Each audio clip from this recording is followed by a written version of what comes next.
Voter list কিভাবে দেখবো বন্ধুরা? যে কোনো মোবাইলে আপনি ভোটার লিস্ট দেখতে পাবেন, যে কোনো স্টেটের। আপনি যে কোনো স্টেটে থাকুন, আপনি ইন্ডিয়ার মধ্যে থেকে যে কোনো স্টেটের আপনি ভোটার লিস্ট, যে ফাইনাল ভোটার লিস্ট 2026-এর হোক বা 2025-এর হোক বা 2024-এর হোক, ইয়া পরবর্তীকালে 2027-এরও দেখতে চান তো দেখতে পাবেন। এবং ওয়ান ক্লিকে আপনি আপনার যে ভোটার নামটা আছে, আপনার নাম নিউ ভোটার লিস্টে এসছে কিনা, আর আপনার কোন বুথে আপনার ভোট দিতে যাবেন ওটাও এখানে ডিটেলের সঙ্গে দেখিয়ে দেবে। কিন্তু আমি স্টেপ বাই স্টেপ দেখাবো, এই জন্য এই ভিডিওটি লাস্ট অবধি দেখতে হবে। ওয়ান ক্লিকে ভোটার লিস্ট পুরো পিডিএফ আপনি ডাউনলোড করতে পারবেন, আপনার এরিয়ার বা যে কোনো আলাদা আলাদা এরিয়ারও আপনি ডাউনলোড করতে পারবেন ঘরে বসে। এর জন্য আপনাকে কী করতে হবে, যে কোনো স্টেটে আপনি থাকুন, ঠিক আছে? তো আপনাকে কী করতে হবে, এখানে গুগলে আসতে হবে, গুগলে এসে এখানে লিখতে হবে ভোটার, লিখে আপনাকে শুধু সার্চ করে দিতে হবে। ভোটার লিখে সার্চ করার পর এখানে আসতে হবে, এরকম অপশন এলে নো থ্যাঙ্কসে ক্লিক করে দেবেন। তারপরে উপরে আপনি পেয়ে যাবেন voter.eci.gov.in, এই ওয়েবসাইটে আপনাকে এন্টার হতে হবে। আর লাস্ট অফ দি ভিডিও দেখবেন, লাস্টে আমি বলবো ওয়ান ক্লিকে কিভাবে আপনার ডিটেলস চেক করতে পারবেন। ওয়ান ক্লিকে আপনি কোন জায়গায় ভোট দিতে যাবেন, কোন বুথে আপনার নাম পড়েছে, ওটা আপনি চেক করতে পারবেন, কিন্তু লাস্ট অফ দি ভিডিও দেখতে হবে। তো আপনাকে কী হতে হবে, একটু নিচের দিকে আসতে হবে। নিচের দিকে আসার পর এখানে আপনি একটি পেলে যাবে যে ইলেকট্রন রোল, यहाँ पे দেখুন, এইখানে এইখানে দেখুন ডাউনলোড, এখানে পেয়ে যাবেন, দেখুন ডাউনলোড ইলেকট্রাল রোল বলে এখানে পেয়ে যাবেন পিডিএফ। এইখানে আপনাকে ক্লিক করতে হবে। ক্লিক করার পর এখানে আপনাকে স্টেট চুজ করতে হবে, তারপরে কোন ইয়ারের দেখতে চান, তারপরে ক্যাপচার কোড দিয়ে এখানে সিলেক্ট করতে হবে। কী কী সিলেক্ট করতে হবে, আপনি স্টেট চুজ করে নিতে, যেমন কি আমি ওয়েস্ট বেঙ্গলে চুজ করে নিচ্ছি, ওয়েস্ট বেঙ্গল আমি চুজ করে নিয়েছি। তারপরে এখানে কোন বছরে আপনি ডাউনলোড করতে চান, যেমন 2024, 2025, 2026। তো আমি 2026-এ ডাউনলোড করতে চান ফাইনাল রুল, যেটা এসআইআর পরে, কারণ কিছুদিন আগেই এসআইআর হয়েছিল ওয়েস্ট বেঙ্গলে। তো এখানে সবার উপরে আপনি পেয়ে যাবেন, দেখুন এসআইআর ফাইনাল রুল REV2 2026। তো এইটা আপনাকে ডাউনলোড করতে হবে, কারণ কিছুদিন পর ভোট।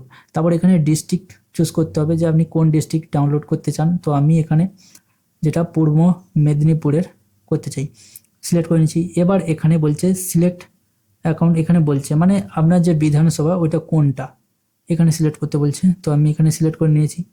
তারপর আপনারা এখানে ল্যাঙ্গুয়েজ সিলেক্ট করতে বলছে যে আপনি কি ল্যাঙ্গুয়েজ আপনাদের। তো আমি এখানে ল্যাঙ্গুয়েজও সিলেক্ট করেছি। তারপর এখানে নিচে আরও অপশন পেয়ে যাবেন। এখানে শুধু তো আমাদের বিধানসভাতে অনেকগুলো স্কুল থাকে, অনেকগুলো গ্রাম থাকে, তো আলাদা আলাদা গ্রামের যে আলাদা আলাদা স্কুলে গিয়ে ভোট দেয় সেটাও আপনাকে সিলেক্ট করতে হবে। তার জন্য আপনাকে কী হতে হবে, এখানে সার্চ করতে পারেন। তো তার জন্য আমি কী হচ্ছে এখানে সার্চ করে, তো আপনাকে কী হতে হবে, এইভাবে এখানে নাম লিখে সার্চ করতে হবে। সার্চ করার পর যেই স্কুলের নাম দিয়েছে ওই স্কুলের মধ্যে কটা ভোট হয়, মানে ওই স্কুলের মধ্যে দুটো গ্রাম মিলে এখানে আলাদা আলাদা ভোট হয়, কিন্তু একই স্কুলের মধ্যে, তো এইভাবে দেখাতেও পারে। তো আপনার যে বুথ নম্বর, ওই নাম্বারটা দিয়ে যেই নাম্বারে আপনি ক্লিক মানে যেটা ডাউনলোড করতে চান ওইটা এইভাবে আপনাকে সিলেক্ট করতে হবে। আর আপনি যদি চাই দুটো ডাউনলোড করতে, তো দুটোও সিলেক্ট করতে পারেন, ঠিক আছে? তারপর আপনাকে কী করতে হবে, এখানে যে ক্যাপচার কোডটা কিন্তু আপনাকে ঠিকভাবে দিতে হবে, যে বড় লেটারে চাইছে না ছোট লেটারে চাইছে, ওইটা আপনাকে এখানে বসাতে হবে, ঠিক আছে? ইংরেজিতে এইভাবে বসিয়ে দিতে হবে। বসিয়ে দেওয়ার পর এখানে ডাউনলোড সিলেক্ট পিডিএফ, এইখানে আপনাকে ক্লিক করতে হবে। সিলেক্ট পিডিএফে ক্লিক করার পর যদি এইরকম আসে যে ইনভ্যালিড ক্যাপচার, মানে কি আপনি ক্যাপচার ভুল দিচ্ছে, তার জন্য আপনি কী হতে হবে, ক্যাপচার দুবার এখানে রিফ্রেশ করে আবার ক্যাপচারটা মাগাতে হবে আলাদা। এইভাবে ক্যাপচার কোড দেওয়ার পর এখানে যে ডাউনলোড সিলেক্ট পিডিএফ, এখানে ক্লিক করার সঙ্গে সঙ্গে এখানে দেখবেন ডাউনলোড হয়ে যাবে। এখানে দেখুন ডিটেলসে ক্লিক করার সঙ্গে এখানে ডাউনলোড হয়ে গেছে। তারপরে এই পিডিএফ ওপেন করে আপনার ওই বুথের মধ্যে যতজন ভোট দিতে যায় ওই স্কুলের মধ্যে তাদের নাম আছে কিনা আপনি চেক করতে পারবেন।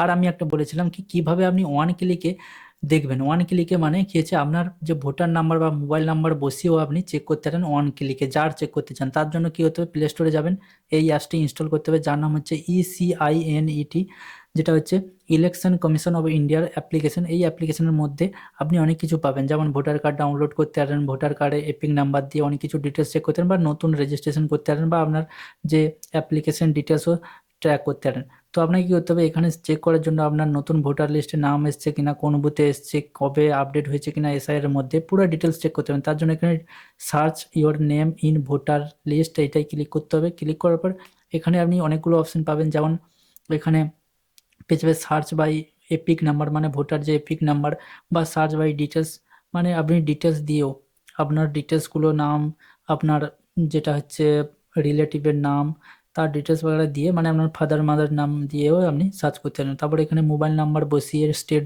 বসিয়ে সার্চ করতে পারেন, বা এখানে বারকোড স্ক্যান করে, যেমন ভোটার কার্ডের মধ্যে যে বারকোডটা থাকে সেই কিউআর কোড স্ক্যান করেও আপনি ডিটেলস চেক করতে পারেন। কিন্তু সব থেকে ভালো হচ্ছে এখানে এপিক নাম্বার বসিয়ে দিন, তারপরে সার্চে ক্লিক করে দিন, তারপরে এখানে আপনি সব ডিটেলস পেয়ে যাবেন। যেমন এখানে আপনার লাস্ট আপডেট কবে হয়েছে, আপনার এসআইআর এ আপডেট হয়েছে কিনা সেটাও দেখতে পাবেন, আপনার কোন বুথের মধ্যে কোন রুমের মধ্যে আপনার এখানে ভোট পড়েছে, যে ভোটটা হবে সেটাও পড়েছে, সেটাও চেক করতে পারেন, এবং পুরো ডিটেলস আপনার বিধানসভা আপনার যে সব কিছু আপনি চেক করতে পারেন।